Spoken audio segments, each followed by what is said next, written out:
Hai 2000 anos, Deus Creador veu a esta terra en nome de Xesús e estableceu a nova alianza.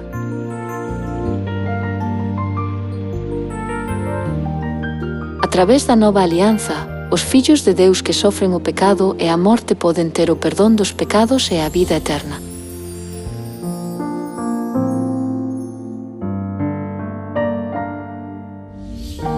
Durante 3 anos, Xesús deu exemplo de cumprir a nova alianza para os seus discípulos. Deivos así un exemplo para que, como eu fixen convosco, así fagades tamén vós.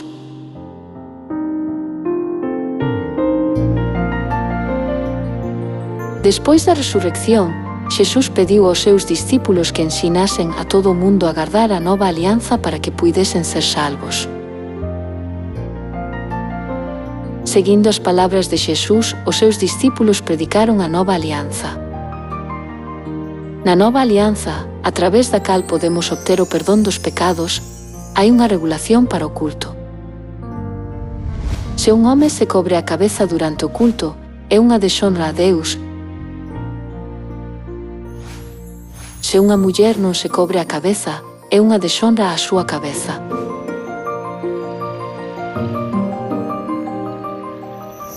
Na igrexa que segue a nova alianza,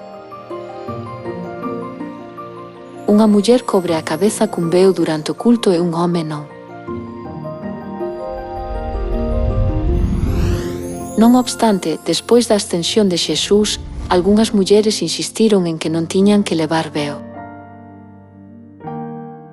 Por iso, o apóstolo Paulo instounas a usar veos, explicando que o cabelo longo queda fermoso para unha muller por natureza humana.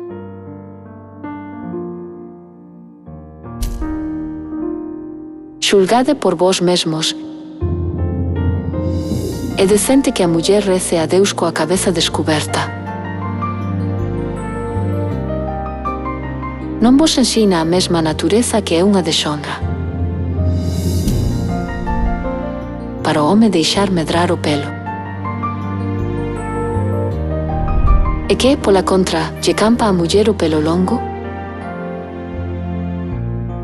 Pois a ela as guedellas déronselle como pano da cabeza. Ademais, se alguén ten gana de discusións,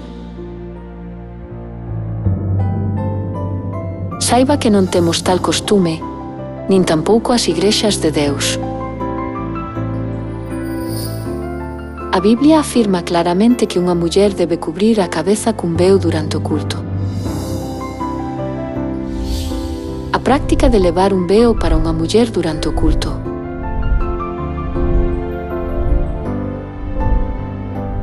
é unha das normas da nova alianza que Xesús ensinou e o apóstolo Paulo predicou.